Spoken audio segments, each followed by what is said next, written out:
Seorang wanita cantik, seorang ratu balap, dengan angkuh menantang seorang mekanik junior di depan umum. Taruhannya gila.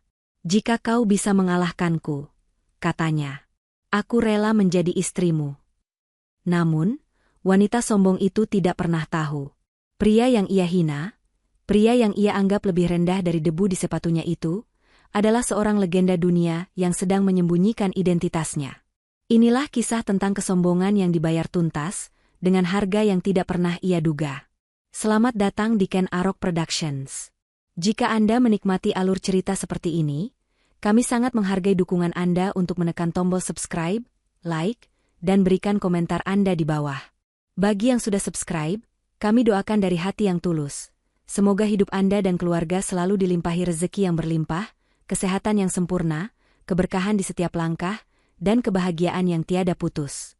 Amin amin ya robbal alamin. Boleh tulis di kolom komentar, Anda sedang menonton cerita ini dari daerah mana saja? Kita doakan bersama. Insya Allah, doa-doa baik kita semua bisa terkabul atas kehendak Tuhan Yang Maha Kuasa. Sekarang, mari kita mulai ceritanya.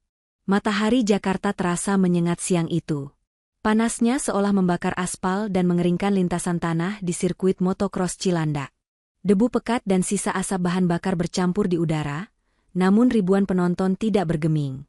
Mereka bersorak, mengelulukan satu nama yang sama berulang kali. Rania. Rania. Rania. Dia baru saja melakukannya lagi. Menang. Tentu saja dia menang. Balapan eksibisi hari ini bahkan tidak terasa seperti sebuah tantangan baginya. Lawan-lawannya tertinggal jauh di belakang, seolah mereka hanyalah pengendara motor amatir yang kebetulan tersesat di lintasan profesional. Motor 250cc miliknya yang dirancang khusus melintasi garis finish tanpa perlawanan berarti. Rania memasuki area mekanik dengan gaya khasnya. Dia tidak langsung turun dari motor. Dia sengaja memutar gasnya beberapa kali, membuat raungan mesin yang memekakan telinga, seolah ingin menegaskan sekali lagi siapa penguasa sebenarnya di tempat ini. Semua aktivitas di garasi seketika terhenti. Para kru mekanik, yang seharusnya bersiap merayakan kemenangan, justru terlihat tegang. Mereka saling pandang dengan cemas. Perlahan, Rania turun dari motornya. Dia melepaskan helm mahalnya yang penuh stiker sponsor. Rambut hitam panjangnya yang terikat ekor kuda terayun. Wajahnya cantik, bak seorang bidadari lintasan, namun matanya memancarkan kekecewaan yang dingin dan angkuh.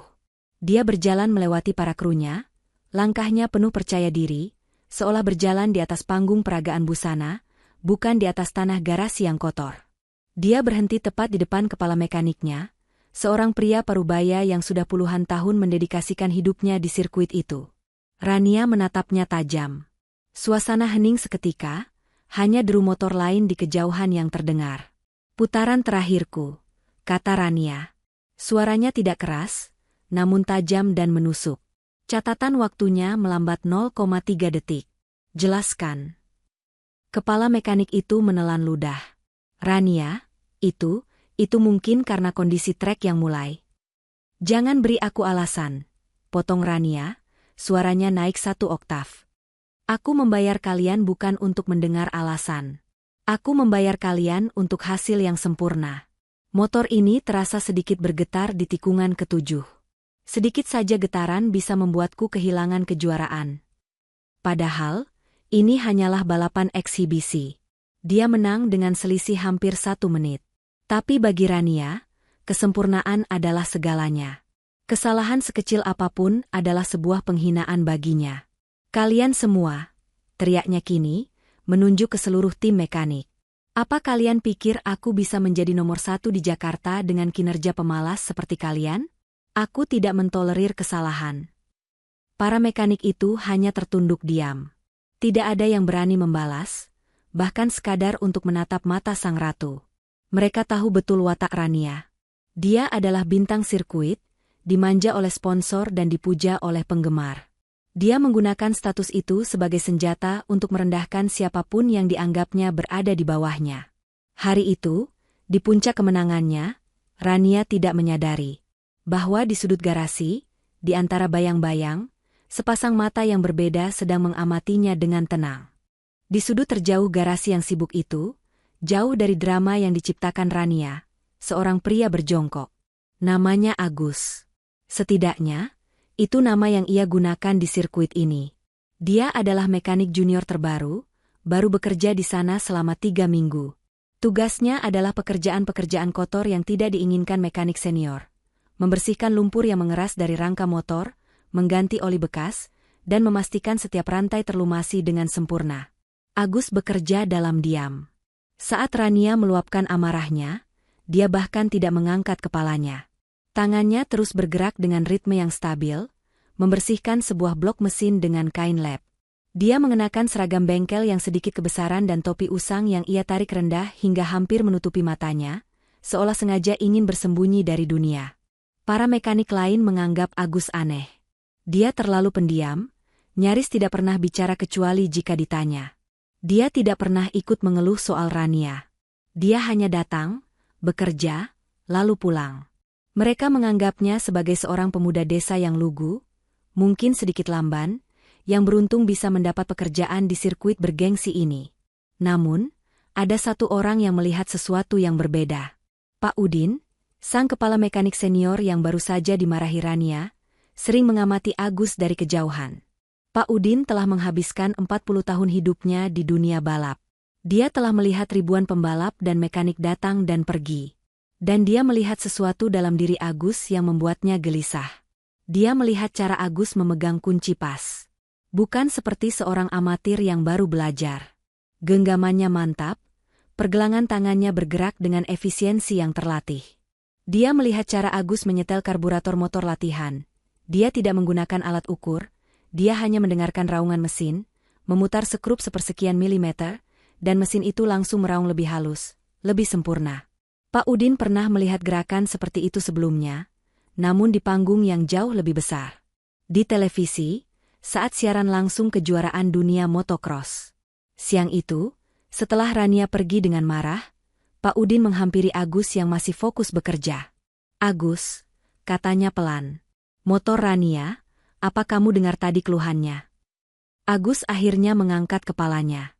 Matanya, yang biasanya tertutup topi, menatap Pak Udin sejenak. Mata itu terlihat lelah, namun sangat tajam. "Saya dengar, Pak," jawabnya singkat. Suaranya datar. "Menurutmu apa masalahnya?" tanya Pak Udin, lebih seperti sebuah ujian daripada pertanyaan. Agus kembali menunduk, tangannya meraih obeng. "Bukan getaran di tikungan ketujuh," katanya pelan. "Getaran itu hanya akibat. Masalahnya ada di suspensi belakang. Tekanannya tidak sesuai dengan berat badan pengendara, setelah motornya kehilangan bobot bahan bakar di putaran-putaran akhir." Pak Udin terdiam. Analisis itu 100% tepat. Dan itu adalah analisis yang hanya bisa dibuat oleh seseorang yang benar-benar mengerti fisika balap di level tertinggi. "Kamu belajar dari mana, Gus?" tanya Pak Udin hati-hati. Agus hanya mengangkat bahu. "Hanya memperhatikan, Pak." Dia kembali bekerja, seolah obrolan itu tidak pernah terjadi. Pak Udin menatap punggung pria itu. Kecurigaannya semakin kuat. Dia mulai mengingat-ingat sebuah nama, seorang legenda asal Indonesia yang mengguncang dunia beberapa tahun lalu, sebelum menghilang tanpa jejak. Seorang jenius lintasan yang dijuluki Elang Jawa. Tapi, tidak mungkin.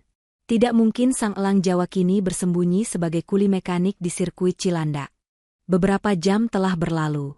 Para mekanik senior sedang sibuk di ruang mesin, mencoba menganalisis data balapan Rania, berusaha menemukan getaran fiktif yang dikeluhkannya. Suasana di garasi utama sedikit lebih santai, namun tetap tegang. Agus sedang membereskan peralatan, menyapunya, dan bersiap untuk pekerjaan terakhir hari itu. Tiba-tiba, Rania kembali masuk ke garasi. Dia sudah berganti pakaian balapnya dengan pakaian kasual yang mahal. Wajahnya masih masam. Dia rupanya baru selesai rapat dengan manajer timnya, dan sepertinya rapat itu tidak berjalan baik. Dia berjalan mondar-mandir sambil berbicara di telepon genggamnya, suaranya terdengar kesal. "Saya tidak peduli. Cari sponsor baru. Bilang saja pada mereka, Rania tidak mau." Dia berhenti berbicara, matanya mencari sesuatu. Dia melihat termos minuman miliknya di atas meja kerja, namun kosong. Dia mendecakkan lidahnya dengan kesal. Matanya menyapu seisi garasi, mencari seseorang yang bisa disuruh. Dan dia menemukannya. Agus, yang sedang berjongkok, mengelap tumpahan oli di lantai, membelakanginya. Rania mematikan panggilan teleponnya. Dia berjalan menghampiri Agus. Agus, yang mendengar langkah kaki mendekat, perlahan berdiri dan berbalik. Rania menatapnya dari atas ke bawah. Dia melihat seragam kotor Agus, tangannya yang berlumuran oli, dan topi usang yang menutupi wajahnya. Dia melihat seorang rendahan. "Hei, kamu," panggil Rania, nadanya sama sekali tidak ramah. "Mekanik baru, kan?" Agus hanya mengangguk pelan, tanpa suara. Rania kemudian melakukan sesuatu yang membuat beberapa mekanik lain yang melihatnya menahan napas. Dia melempar handuk kecil yang tadi ia gunakan untuk mengelap keringat di lehernya, tepat ke lantai, di kaki Agus yang bersepatu bot kotor. "Ambilkan saya minum," perintahnya, "air mineral dingin. Jangan terlalu dingin, dan jangan yang tidak dingin. Mengerti?" Agus menatap handuk di lantai sejenak, lalu menatap Rania. Ada keheningan sepersekian detik di mana dunia seakan berhenti. Tapi kemudian, tanpa ekspresi, Agus membungkuk, mengambil handuk kotor itu, dan meletakkannya di keranjang cucian. "Baik," jawabnya singkat. Dia baru saja akan berbalik untuk mengambil minuman, ketika Rania menghentikannya lagi. "Tunggu," kata Rania. Dia berjalan mendekati motornya yang sudah diparkir. "Dan setelah itu, bersihkan motorku." "Yang bersih." Seorang mekanik junior lain memberanikan diri. "Maaf, Mbak Rania, tapi motor itu sudah." "Diam," potong Rania. "Aku bicara padanya." Dia kembali menatap Agus. "Aku mau motor ini mengilap. Aku tidak mau melihat ada satu noda pun. Lumpur dari lintasan tadi masih ada di bagian bawah. Apa kalian semua buta? Kerjakan sekarang." Ini adalah sebuah penghinaan yang disengaja. Membersihkan motor setelah balapan adalah tugas awal, dan motor itu sebenarnya sudah cukup bersih. Memerintahkannya lagi, dengan nada seperti itu, hanyalah sebuah demonstrasi kekuasaan.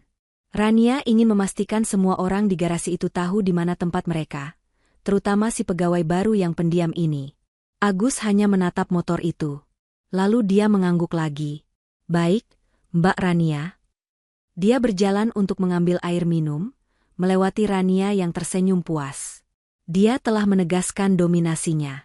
Dia tidak tahu, pria yang baru saja ia perlakukan seperti pesuruh itu, pernah memenangkan balapan di lintasan paling berbahaya di dunia, di tengah badai salju, dengan kondisi motor yang jauh lebih buruk. Agus berjalan ke pendingin dan mengambil sebotol air mineral, persis seperti yang diminta. Dia menyerahkannya kepada Rania. Rania mengambil botol itu tanpa mengucapkan terima kasih, bahkan tanpa memandangnya. Matanya masih tertuju pada layar telepon genggamnya, jarinya mengetik dengan cepat dan marah. Agus lalu berbalik menuju motor balap Rania yang terparkir. Dia mengambil sehelai kain mikrofiber yang bersih. Mekanik lain yang melihatnya hanya bisa menggelengkan kepala, kasihan pada nasib si anak baru. Tapi Agus tidak membersihkan motor itu seperti seorang pesuruh. Dia tidak mengelapnya asal-asalan. Dia memulai dari bagian depan, namun matanya langsung tertuju pada detail. Dia mengamati piringan rem, melihat apakah ada goresan halus. Tangannya beralih ke setang, jarinya seolah-olah mengukur sudut kemiringan. Kemudian, dia berjongkok di bagian belakang motor. Disinilah dia berhenti. Dia tidak sedang melihat lumpur. Dia sedang menatap unit suspensi belakang, tepat di bagian penyetelan pegasnya. Matanya menyipit di balik topi usangnya. Dia bisa melihatnya dengan jelas. Penyetelannya salah. Bukan hanya sedikit salah. Ini adalah kesalahan fundamental yang seharusnya tidak pernah dilakukan oleh tim profesional.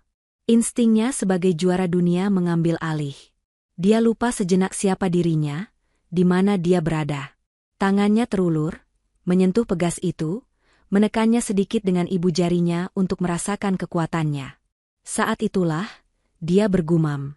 Gumaman itu sangat pelan, nyaris tak terdengar, lebih ditujukan pada dirinya sendiri. Pantas saja, desahnya pelan. Setelan rebound ini terlalu lambat. Pantas saja getaran itu muncul. Dengan trek sekering ini, motornya jadi menendang balik di tikungan kelima dan ketujuh. Bahaya sekali. Dia tidak sadar, di garasi yang hening itu, suara Rania di telepon tiba-tiba berhenti. Apa yang baru saja kamu katakan? Suara Rania terdengar pelan, namun dingin menusuk. Agus membeku. Dia telah melakukan kesalahan besar. Dia merusak penyamarannya. Perlahan, dia berdiri dan berbalik menghadap Rania. Ekspresinya tetap tenang, tersembunyi di balik bayangan topinya. Saya tidak mengatakan apa-apa, Mbak, jawab Agus datar. Rania berjalan mendekat. Wajahnya yang cantik kini memerah karena amarah yang tak tertahan. Dia mendengar semuanya. Jangan bohong. Saya dengar kamu bicara soal rebound. Kamu bilang setelan motorku bahaya? Mekanik lain menahan napas. Ini adalah penghinaan terbesar bagi seorang pembalap. Kamu. Rania menunjuk wajah Agus, jarinya nyaris menyentuh hidungnya. Seorang kuli bengkel, yang baru bekerja 3 minggu, berani mengkritik setelan motor juaraku? Setelan yang diatur oleh insinyur terbaik di negeri ini? Agus tidak mundur. Dia hanya diam, tatapannya tenang. Kamu pikir kamu siapa? Hah? Bentak Rania. Kemarahannya kini meledak. Kamu bahkan mungkin tidak tahu cara menyalakan motor ini. Kamu hanya tukang lap. Keheningan Agus, ketenangannya yang tak goyah, justru semakin menyulut api amarah Rania. Wanita itu merasa diremehkan. Dia merasa seorang pesuruh baru saja menelanjangi kebodohan timnya, dan mungkin juga dirinya. Dia tidak bisa menerima kenyataan itu. Amarah Rania kini bukan hanya sekadar amarah, tapi sebuah badai yang siap meledak. Dia merasa dipermalukan di depan seluruh krunya sendiri oleh seorang pegawai rendahan. Yang membuatnya semakin murka adalah ketenangan pria di depannya. Agus tidak terlihat takut. Dia tidak gemetar. Dia hanya berdiri di sana. Topi usangnya masih menyembunyikan sebagian besar wajahnya. Apa? Desis Rania. Tiba-tiba lidahmu keluh? Tidak bisa bicara lagi setelah menghina timku. Untuk pertama kalinya, Agus mengangkat kepalanya sedikit lebih tinggi. Matanya yang tajam, yang telah melihat lintasan-lintasan terganas di dunia, menatap lurus ke mata Rania. Saya tidak menghina, kata Agus, suaranya tetap pelan, namun kini terdengar sangat jelas di garasi yang hening itu. Saya hanya mekanik, tapi saya tahu apa yang saya lihat. Dan yang saya lihat, setelan itu salah. Itu membahayakan Anda. Jawaban itu adalah bensin yang disiramkan ke api. Rania tertegun sejenak, tidak percaya dengan keberanian pria itu. Lalu, dia tertawa. Tawa itu tidak terdengar bahagia. Itu adalah tawa dingin yang penuh dengan penghinaan dan arogansi murni. Para mekanik lain sampai bergidik mendengarnya. Bahaya? Rania mengulangi kata itu seolah-olah itu adalah lelucon paling lucu yang pernah ia dengar. Kamu, seorang tukang lap, mau menguliahi saya, Rania, sang ratu sirkuit Cilandak, tentang apa itu, bahaya? Dia berjalan mengelilingi Agus, seperti seekor pemangsa yang mengintimidasi mangsanya. Baiklah, Tuan Mekanik Jenius, katanya dengan nada sarkasme yang kental. Karena kamu tampaknya tahu segalanya tentang balapan, bagaimana kalau kita buktikan? Dia berhenti di depan Agus lagi.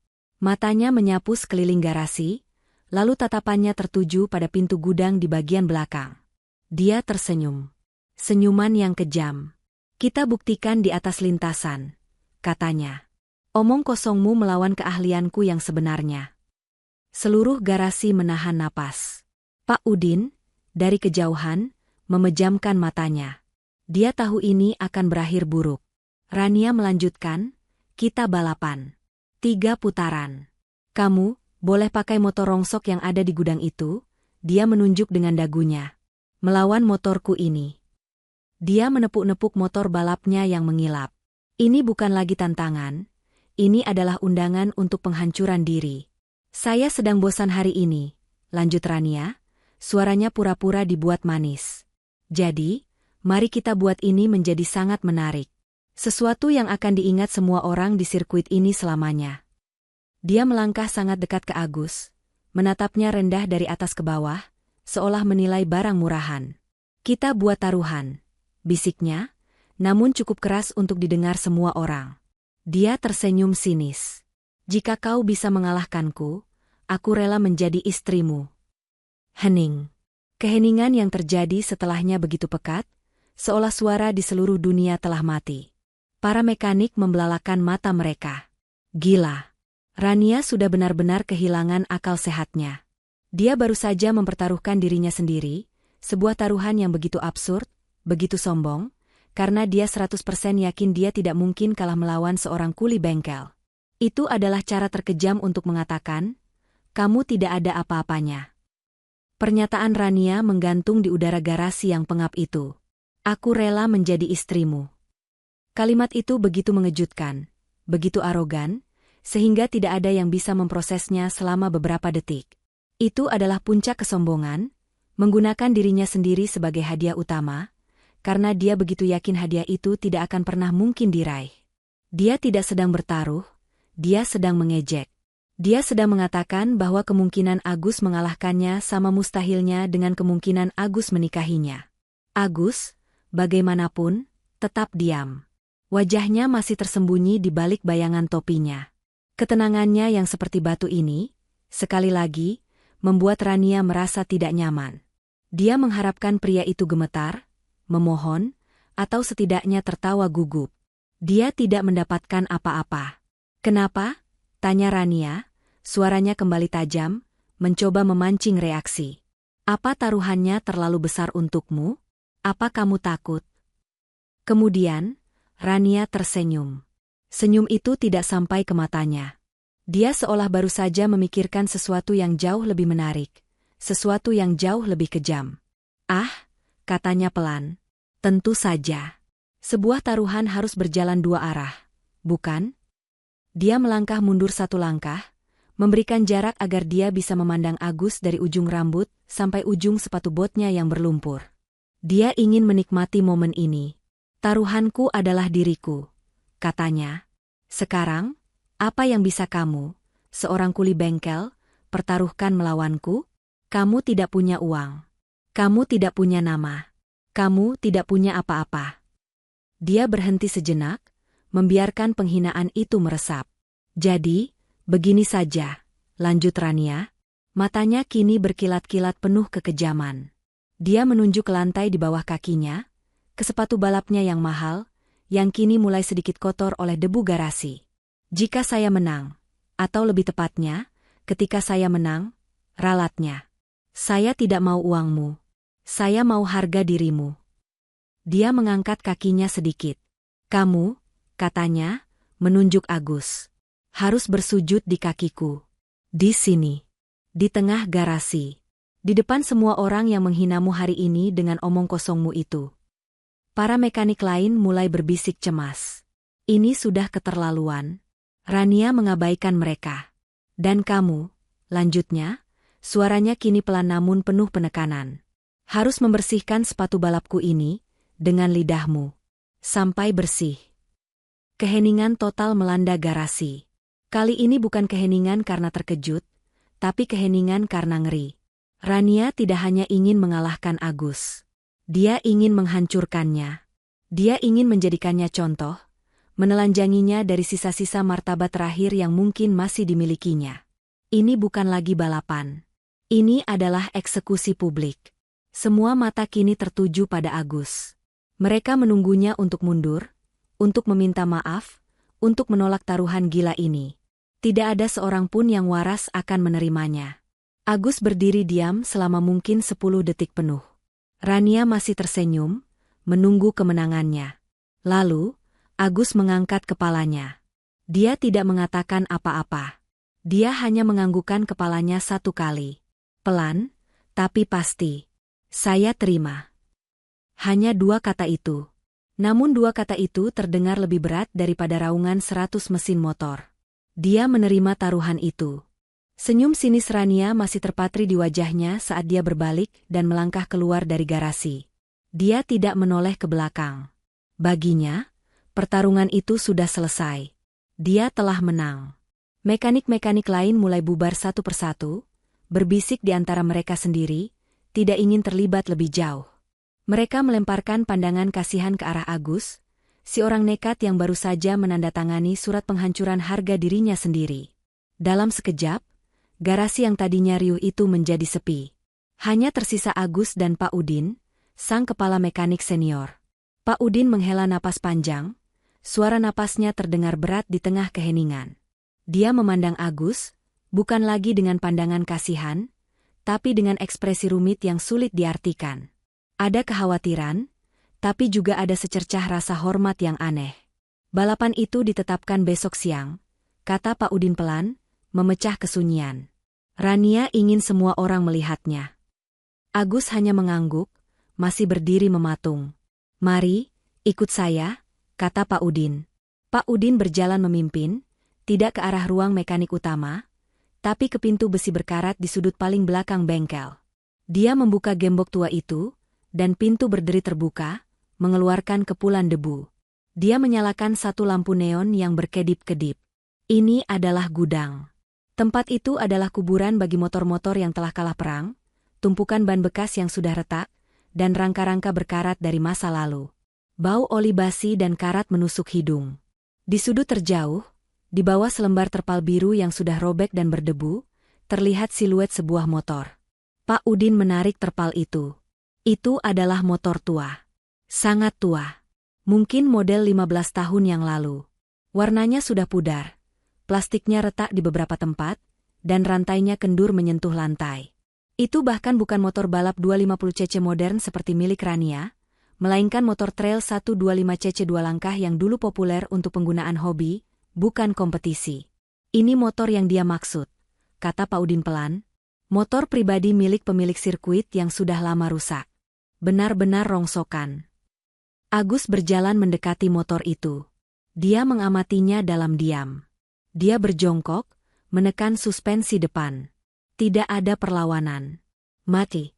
Dia melihat ke mesinnya. Kotor, tapi terlihat utuh.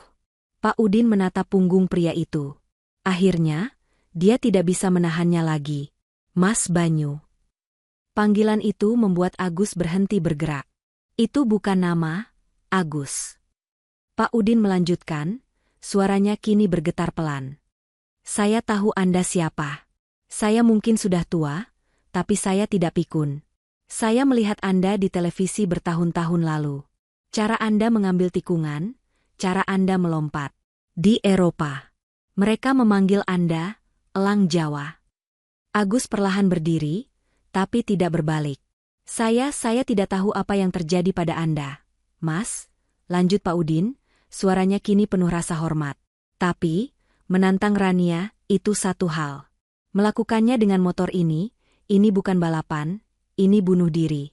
Anda yakin mau melakukan ini? Keheningan kembali menyelimuti gudang berdebu itu. Agus akhirnya berbalik, menatap Pak Udin. Untuk pertama kalinya, ada sesuatu yang berbeda di matanya. Sesuatu yang telah lama padam, kini tampak menyala kembali. Sebuah kilatan kecil di kedalaman matanya yang lelah. Dia tersenyum tipis. Itu bukan senyuman lebar, hanya tarikan kecil di sudut bibirnya.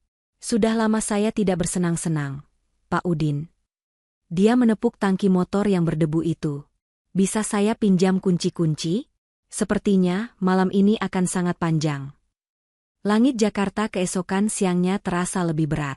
Kabar tentang taruhan gila antara ratu sirkuit dan seorang mekanik junior telah menyebar seperti api di rumput kering.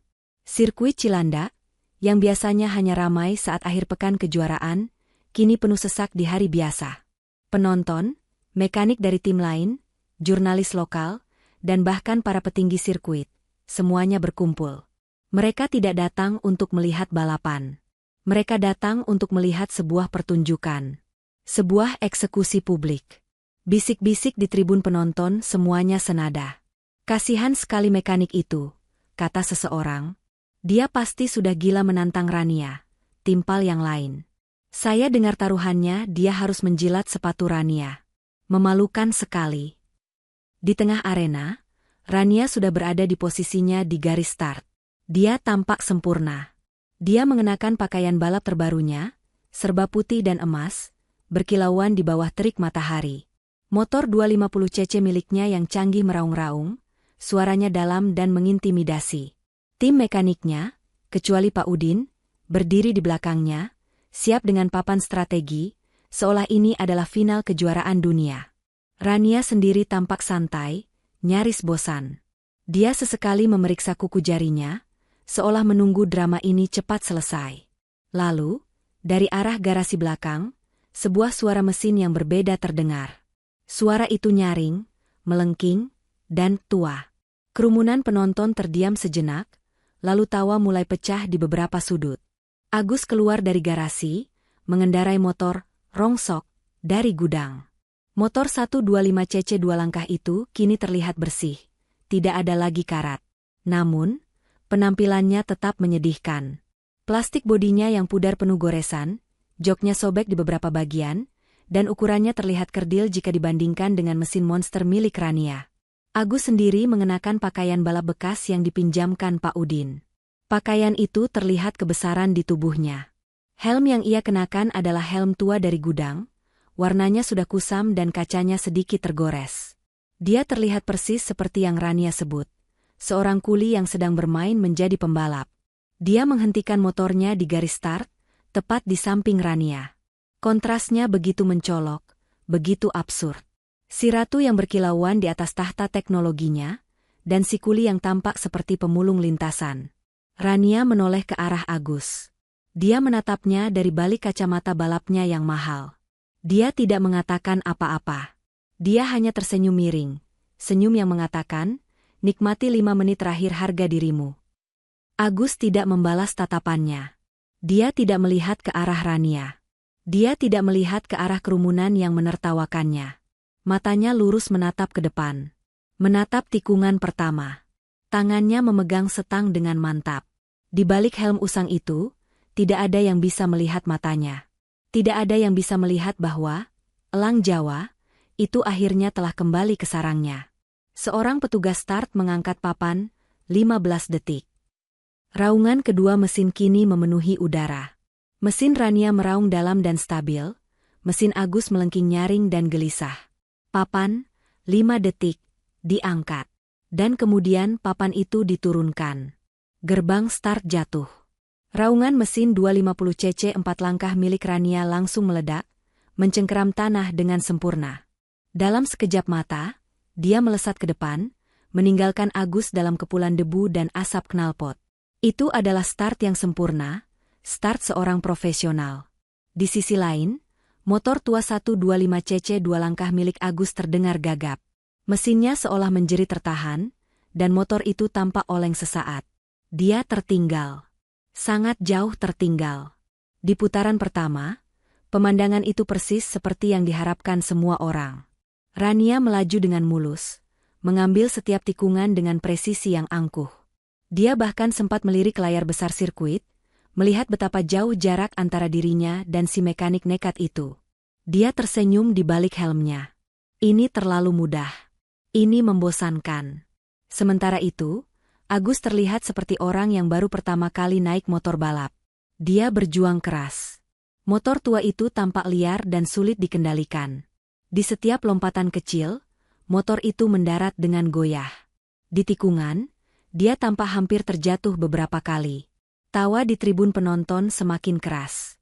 Mereka menunjuk-nunjuk, mengejek. Lihat si bodoh itu, teriak seseorang. Dia bahkan tidak bisa memegang setangnya dengan lurus. Rania, mendengar ejekan penonton, memutuskan untuk sedikit bermain. Memasuki putaran kedua, dia sengaja melambat di trek lurus, membiarkan Agus sedikit memperpendek jarak. Dia ingin pria itu merasakan harapan, sebelum dia menghancurkannya lagi. Dia ingin mempermalukannya lebih lama. Tapi kemudian, sesuatu terjadi. Agus memang semakin dekat. Tapi dia tidak lagi terlihat kesulitan. Perjuangannya di putaran pertama tadi hilang. Saat dia memasuki area lompatan ganda, double jump, penonton melihatnya. Agus tidak melambat. Dia justru menarik gas motor tuanya dalam-dalam. Mesin 125cc itu menjerit melengking. Motor itu terbang lebih jauh dari yang seharusnya. Dan saat di udara, Agus melakukan sesuatu yang tidak terduga. Dia memiringkan motornya sedikit, sebuah teknik presisi untuk mengatur pendaratan. Motor itu mendarat. Bukan dengan suara hantaman yang keras, tapi dengan desisan lembut. Sempurna. Dia sama sekali tidak kehilangan kecepatan. Tawa di tribun seketika berhenti. Hening. Rania, yang sedang melambat, tidak menyadarinya sampai mereka memasuki seri tikungan tajam berikutnya. Dia mengambil jalur dalam yang aman. Tiba-tiba, dari sisi luarnya, di jalur yang penuh kerikil dan gundukan tanah yang mustahil, motor tua itu melesat melewatinya. Agus tidak sedang menikung. Dia sedang menari, persis seperti yang Pak Udin ingat. Dia merebahkan motornya begitu rendah, hingga setangnya nyaris menyentuh tanah. Kakinya tetap menapak di pijakan, keseimbangannya sempurna. Dia keluar dari tikungan itu dengan kecepatan yang jauh lebih tinggi daripada Rania. Seluruh sirkuit terdiam. Mata mereka tidak lagi menatap Rania. Mata mereka terpaku pada motor buluk nomor 2. Di ruang kontrol, Pak Udin mengepalkan tangannya, bibirnya menyunggingkan senyum. Mulai, Mas Banyu, bisiknya. Tunjukkan pada mereka. Rania, yang kini berada di posisi kedua, membeku sejenak. Kaget. Kebetulan, pikirnya. Dia hanya beruntung. Dia langsung memutar gasnya, marah. Tapi terlambat. Sang kuli, itu kini sudah berada 5 meter di depannya. Dan jarak itu semakin melebar. Memasuki putaran ketiga dan terakhir. Jarak yang tadinya hanya 5 meter kini menjadi 20 meter. Lalu 50. Agus, di atas motor tuanya, tidak hanya cepat. Dia sempurna. Rania panik. Ini adalah pertama kalinya dalam hidupnya dia disalip di sirkuit ini, apalagi oleh motor rongsokan. Amarah dan rasa malunya bercampur menjadi satu. Tidak mungkin, teriaknya di dalam helm. Ini tidak mungkin terjadi. Dia memacu motor 250cc miliknya hingga batas maksimal. Di trek lurus, motornya yang bertenaga besar berhasil memperpendek jarak. Tapi setiap kali mereka memasuki tikungan, Agus seolah-olah menghilang. Pria itu tidak mengerem di titik yang seharusnya. Dia mengerem sepersekian detik lebih lambat, merebahkan motornya dengan cara yang melawan hukum fisika, dan keluar dari tikungan dengan kecepatan penuh. Dia menggunakan setiap jengkal lintasan. Kerumunan penonton tidak lagi duduk. Mereka semua berdiri, mata mereka terpaku pada lintasan. Tawa telah lama hilang, digantikan oleh ketidakpercayaan. Mereka tidak sedang menonton seorang kuli. Mereka sedang menyaksikan seorang master. Lintasan Cilandak memiliki satu bagian yang paling ditakuti, yang dijuluki tanjakan maut. Itu adalah sebuah lompatan besar yang langsung diikuti oleh tikungan tajam ke kiri. Semua pembalap, termasuk Rania, akan sedikit melambat sebelum melompat agar bisa mendarat dengan aman dan mempersiapkan diri untuk tikungan. Rania melihat ini sebagai kesempatan terakhirnya. Dia tahu Agus, dengan motor tuanya, tidak akan berani mengambil risiko di sana. Dia memacu motornya. Tapi Agus tidak melambat. Dia justru memindahkan giginya ke posisi lebih tinggi. Mesin 125cc itu menjerit histeris. Apa yang dia lakukan selanjutnya membuat jantung semua orang berhenti berdetak. Tepat di bibir tanjakan, alih-alih melompat lurus, Agus membelokkan setangnya, merebahkan motornya di udara. Itu adalah teknik scrap, sebuah teknik level dewa yang hanya bisa dilakukan oleh pembalap elit dunia, untuk memotong ketinggian lompatan, mengurangi waktu di udara, dan mendarat lebih cepat. Motor tua itu terbang nyaris horizontal, beberapa sentimeter di atas puncak gundukan. Dia mendarat di turunan tanjakan itu sementara Rania masih berada di puncaknya. Dan karena dia mendarat dengan posisi motor yang sudah miring, dia langsung masuk ke tikungan tajam itu tanpa jeda sedikit pun. Seluruh sirkuit ternganga. Itu mustahil. Rania, yang melihat manuver itu dengan mata kepalanya sendiri, seolah menabrak dinding tak terlihat. Dia mengerem mendadak karena kaget. Mesinnya nyaris mati. Balapan sudah berakhir. Agus melintasi garis finish. Dia tidak merayakannya. Dia hanya melambat, mengelilingi lintasan untuk pendinginan, dan berhenti di area mekanik seolah-olah dia baru saja menyelesaikan latihan rutin. Hening. Seluruh sirkuit hening. Rania berhenti beberapa meter di belakangnya. Dia gemetar. Bukan karena lelah. Dia gemetar karena kaget dan ngeri. Dia menatap punggung pria itu. Siapa dia? Saat itulah, di ruang kontrol, Pak Udin memasukkan sebuah kaset video lama ke pemutar. Di layar besar sirkuit, layar yang sama yang tadi menunjukkan Rania memimpin, gambarnya berubah. Video itu menunjukkan balapan MXGP di Eropa. Lintasan berlumpur, hujan salju turun. Seorang pembalap dengan nomor 77, mengenakan seragam Indonesia, melakukan manuver yang sama persis di lompatan terakhir. Teknik, scrap, yang identik. Kamera menyorot wajahnya saat dia membuka helm di podium juara. Wajah itu, meski lebih muda dan tanpa beban, adalah wajah yang sama. Wajah Agus. Terdengar suara penyiar di video itu, dan Banyu, elang Jawa, dari Indonesia melakukannya lagi. Dia adalah juara dunia. Kerumunan penonton melihat video itu, lalu melihat ke arah Agus yang kini perlahan melepas helm usangnya. Rania membeku. Kakinya lemas. Dia tahu nama itu. Semua orang di dunia balap tahu nama itu. Banyu. Sang elang Jawa. Legenda yang menghilang secara misterius 3 tahun lalu. Dia baru saja menantang, menghina, dan mempertaruhkan pernikahannya melawan Banyu. Video di layar besar itu berhenti. Gambar Banyu yang tersenyum di podium juara dunia memudar, digantikan oleh logo sirkuit yang diam. Tapi gambar itu sudah terpatri di retina setiap orang yang hadir.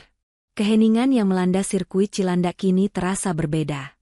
Bukan lagi hening karena ketidakpercayaan, tapi hening yang pekat oleh rasa malu. Semua mata, ribuan pasang mata, kini beralih dari layar besar. Mereka tidak lagi memandang Banyu dengan tatapan mengejek. Mereka memandangnya dengan kekaguman, rasa takut, dan rasa hormat yang luar biasa. Sang elang Jawa ada di sini, di depan mereka, menyamar sebagai kuli. Lalu, tatapan itu serempak beralih. Mereka menatap Rania. Rania masih membeku di atas motornya. Di balik helm dan kacamata balapnya, tidak ada yang bisa melihat wajahnya. Tapi semua orang bisa melihat bahunya yang mulai bergetar hebat. Dia mendengar semuanya. Video itu. Nama itu. Dia mendengar bisikan-bisikan penonton yang kini mulai terdengar, seperti ribuan lebah yang mendengung marah di telinganya. Itu Banyu. Dia menantang elang Jawa. Gila. Dia menghina seorang legenda. Dan kemudian, seseorang meneriakkan apa yang ada di pikiran semua orang. Taruhannya. Bagaimana dengan taruhannya? Bisikan itu berubah. Tawa kecil mulai terdengar. Bukan tawa mengejek untuk Banyu. Tawa itu kini ditujukan untuknya. Untuk sang ratu sirkuit. Dia bilang dia mau jadi istrinya. Hahaha, ratu sirkuit akan menikah dengan mekanik. Bukan mekanik bodoh. Dia menikah dengan juara dunia. Betapa beruntungnya dia. Dia mempermalukan dirinya sendiri. Setiap kata terasa seperti tamparan keras di wajah Rania. Dia melihat ke arah Banyu. Pria itu telah memarkir motor tuanya. Dia sedang berbicara dengan tenang kepada Pak Udin. Dia bahkan tidak melihat ke arahnya. Dia tidak merayakan kemenangannya. Dia tidak menagih taruhannya. Dia seolah tidak peduli. Dan itulah yang paling menyakitkan. Kemenangan ini tidak berarti apa-apa bagi Banyu. Dia hanya melakukannya. Sementara bagi Rania, kekalahan ini adalah segalanya. Itu adalah akhir dari dunianya. Dia menatap motor 250cc miliknya yang mengilap, lalu ke motor rongsokan yang digunakan Banyu. Dia merasa mual. Dia telah dikalahkan, bukan oleh mesin, tapi oleh keahlian murni yang levelnya bahkan tidak bisa ia bayangkan. Para jurnalis, yang tadinya terdiam karena kaget, kini tersadar. Ini adalah berita terbesar tahun ini. Mereka menyerbu ke arah Rania, menyalakan kamera dan mengacungkan alat perekam suara. Rania, apa tanggapan Anda? Anda tahu itu Banyu? Bagaimana dengan taruhan pernikahan itu? Apa akan Anda penuhi? Apa Anda akan meminta maaf karena telah menghinanya? Cahaya lampu kamera yang menyilaukan dan rentetan pertanyaan itu adalah puncaknya. Rania tidak bisa bernapas. Dia tercekik oleh kesombongannya sendiri. Dengan satu gerakan panik, dia membanting standar motornya. Dia tidak mematikannya dengan benar. Dia menjatuhkan motornya begitu saja. Benda mahal itu terbanting ke tanah dengan suara yang memilukan. Dia tidak peduli. Dia berbalik badan. Dia tidak berlari ke arah garasi timnya. Dia berlari ke arah yang berlawanan, ke pintu keluar darurat. Dia mendorong kerumunan penonton, dia tersandung, dia bangkit lagi. Dia hanya berlari. Menjauhi tatapan mata. Menjauhi tawa. Menjauhi pria yang telah menghancurkan seluruh harga dirinya, tanpa mengucapkan sepatah kata pun. Rania, sang ratu sirkuit Cilandak, telah lari dari sirkuitnya sendiri, ditelan oleh rasa malu yang tak terhingga. Berita itu meledak. Ratu sirkuit dihancurkan oleh legenda yang menyamar. Media sosial dan portal berita balap tidak membicarakan hal lain. Sirkuit Cilandak menjadi pusat perhatian, bukan karena balapannya, tapi karena drama manusianya. Banyu, sang elang Jawa, mendadak menjadi sosok yang dicari semua orang. Namun, seperti dia muncul, dia kembali menghilang dari keramaian. Dan Rania, dia benar-benar lenyap. 1 minggu penuh berlalu. Rania tidak kembali ke sirkuit. Dia tidak menjawab telepon dari manajernya, sponsornya, atau media. Dia mengurung diri di apartemen mewahnya. Tapi kemewahan itu kini terasa hampa, dingin, dan palsu. Untuk pertama kalinya dalam hidupnya, Rania benar-benar sendirian dengan pikirannya. Selama ini, hidupnya didefinisikan oleh kemenangan, pujian, dan arogansi. Dia membangun benteng kesombongan yang begitu tinggi di sekelilingnya. Dan dalam satu siang, Banyu, dengan motor rongsokannya, telah meruntuhkan benteng itu hingga ke fondasinya. Dia memutar ulang kejadian itu ribuan kali. Bukan kekalahannya. Kekalahan bisa ia terima jika lawannya sepadan. Yang tidak bisa ia terima adalah sikapnya. Dia mendengar lagi suaranya sendiri di garasi. Ambilkan minum. Bersihkan sepatuku dengan lidahmu. Aku rela menjadi istrimu. Rasa malu itu terasa seperti bara api yang membakar dadanya dari dalam. Dia malu, bukan karena kalah taruhan. Dia malu karena telah menjadi manusia yang serendah itu. Setelah 7 hari berperang dengan egonya sendiri, Rania akhirnya membuat keputusan. Dia tidak bisa membiarkan ini menggantung. Dia tidak bisa menemukan Banyu. Pria itu tidak ada di sirkuit. Akhirnya, dengan sisa keberanian yang ada, Rania menelepon satu orang, Pak Udin. Dia tidak memohon, dia hanya bertanya di mana dia bisa menemukan Agus.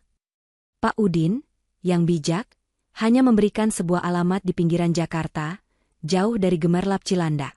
Sore itu, Rania tiba di sebuah gang sempit. Dia datang sendirian, mengendarai mobil biasa, bukan mobil sportnya.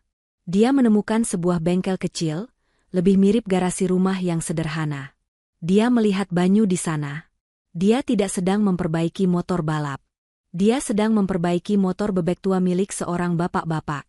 Tangannya berlumuran oli, dan dia tertawa pelan bersama si pemilik motor. Dia terlihat damai. Rania berdiri di mulut gang selama beberapa menit, jantungnya berdebar kencang. Ini lebih menakutkan daripada start balapan kejuaraan manapun. Akhirnya, dia melangkah masuk. Banyu, yang merasakan kehadiran seseorang, mengangkat kepalanya. Tawa di wajahnya memudar, digantikan oleh ekspresi terkejut yang tenang. Dia mengelap tangannya yang kotor ke kain.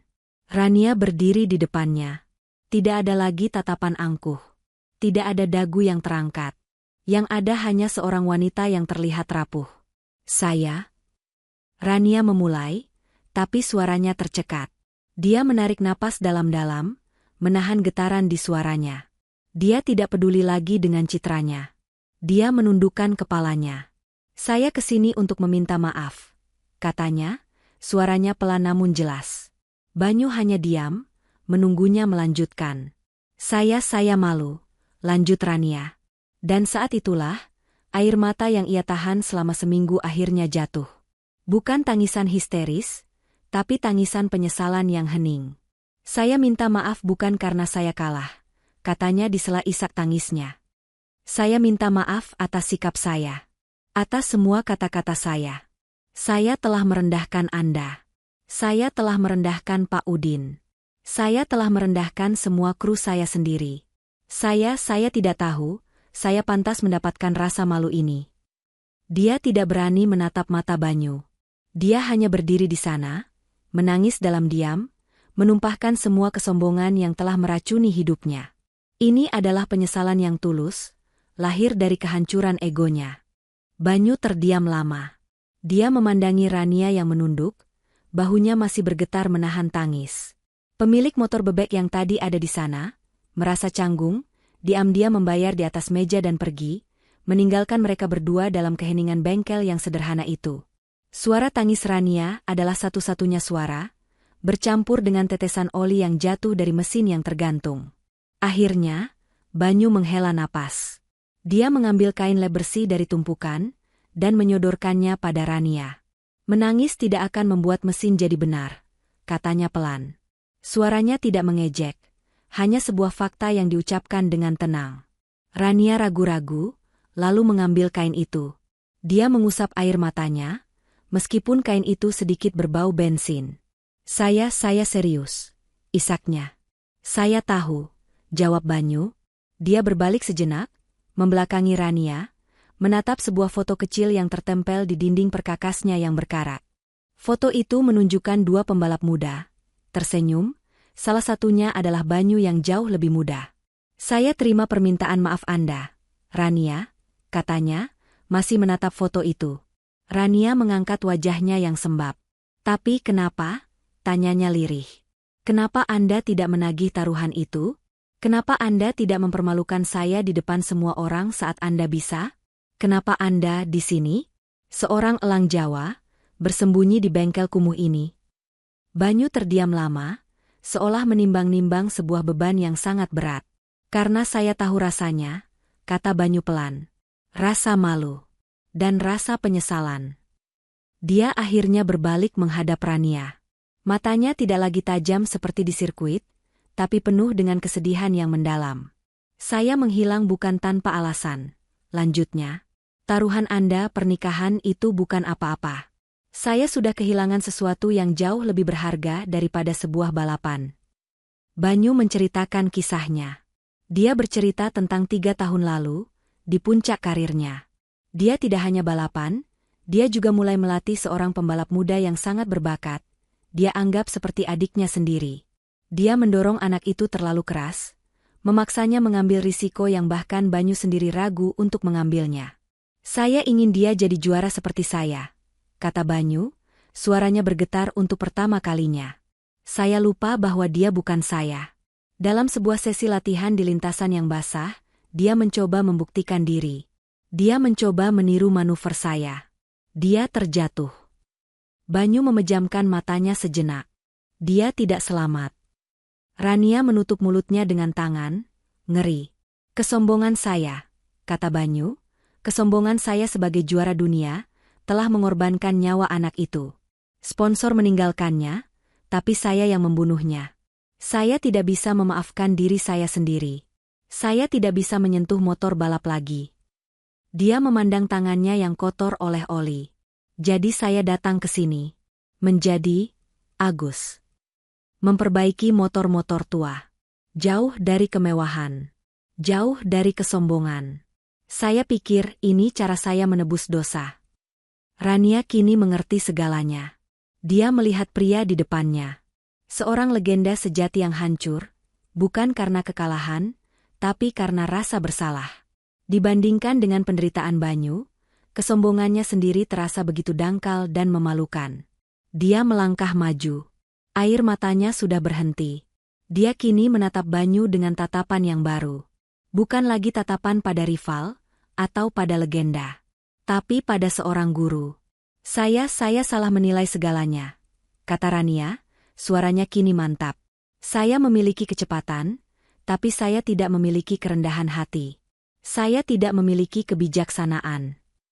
Dia menatap lurus ke mata Banyu. Mas Banyu, katanya, menggunakan nama aslinya untuk pertama kali. Saya tidak peduli dengan taruhan itu lagi. Tapi saya mohon, ajari saya. Bukan hanya cara balapan. Ajari saya segalanya. Ajari saya kerendahan hati yang Anda miliki. Ajari saya cara menghargai mesin, lintasan, dan orang lain. Jadilah mentor saya. Banyu memandang Rania lama. Permintaan itu adalah hal terakhir yang ia duga. Menjadi mentor. Kata itu terasa pahit di lidahnya, membangkitkan hantu dari masa lalunya, wajah muridnya yang telah tiada. Saya bukan guru yang baik, Rania, kata Banyu pelan, suaranya berat. Murid terakhir saya gagal. Anda gagal karena Anda dibutakan oleh kesombongan yang sama seperti yang saya miliki, balas Rania, kata-katanya mengejutkan Banyu. Itu sebabnya, hanya Anda yang bisa mengajari saya. Anda sudah pernah ke puncak, dan Anda sudah pernah jatuh ke dasar. Ajari saya cara menemukan jalan tengahnya. Ketulusan di mata Rania tidak goyah. Dia tidak sedang mencari jalan pintas untuk menjadi lebih cepat. Dia sedang mencari penebusan. Akhirnya, setelah hening yang panjang, Banyu mengangguk pelan. Baik, katanya. Tapi dengan satu syarat. Apapun, jawab Rania cepat. Lupakan semua yang kamu tahu tentang balapan. Lupakan sponsor, lupakan ketenaran, lupakan catatan waktu. Besok, datang ke sini jam 5 pagi. Bawa pakaian kerja. Bukan pakaian balap. Keesokan harinya, Rania datang tepat jam 5. Dia melihat Banyu sudah sibuk dengan mesin motor tua. Tanpa berkata apa-apa, Banyu menunjuk tumpukan kotak berisi suku cadang bekas yang kotor. Tugas pertamamu, katanya. Pisahkan. Bersihkan setiap bagian. Sampai saya bisa melihat pantulan wajah saya di sana. Selama sebulan penuh, Rania tidak menyentuh setang motor. Dia menjadi Agus yang baru. Dia membersihkan oli, menyapu lantai bengkel, dan belajar mendengarkan. Banyu mengajarinya hal-hal mendasar. Bukan tentang cara memutar gas, tapi tentang cara kerja mesin 4 langkah. Tentang bagaimana satu skrup kecil yang kendor bisa menghancurkan segalanya.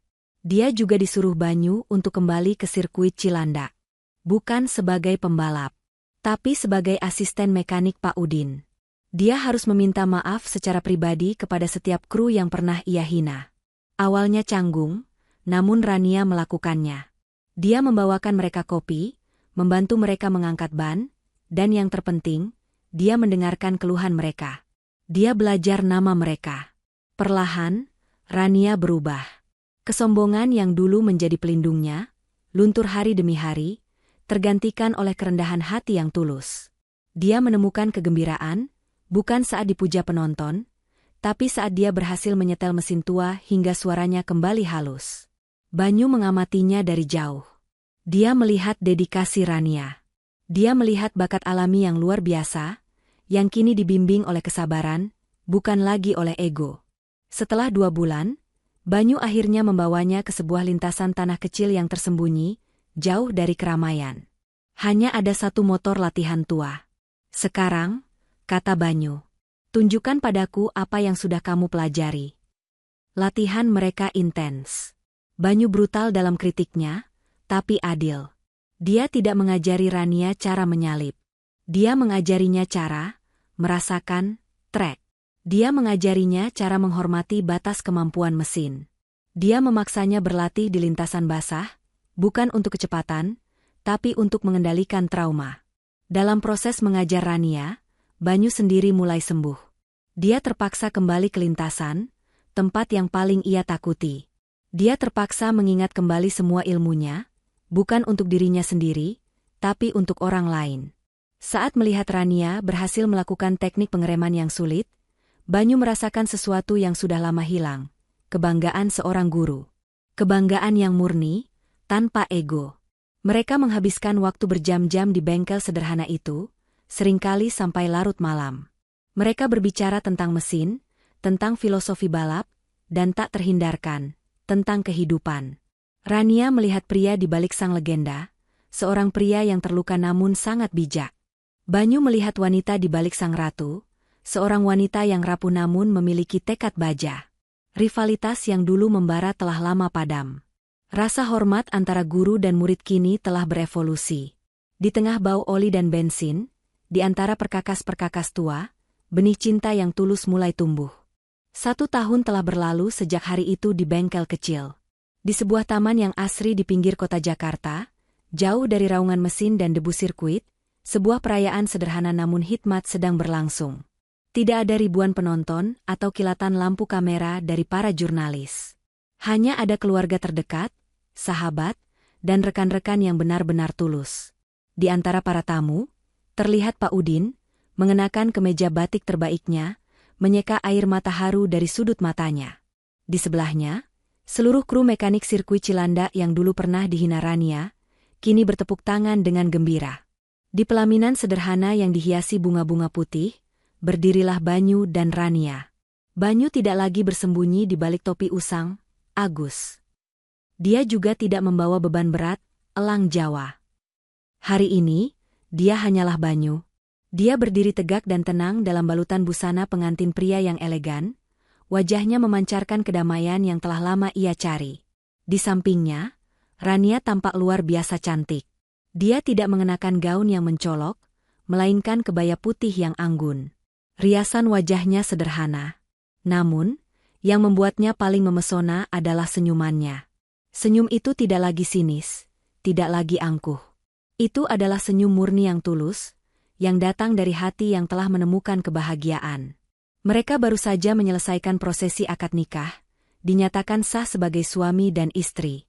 Saat tiba waktunya untuk bertukar cincin, Banyu mengambil tangan Rania. Tangan yang dulu ia lihat penuh kesombongan, kini adalah tangan yang sama yang rela kotor oleh oli dan gemetar saat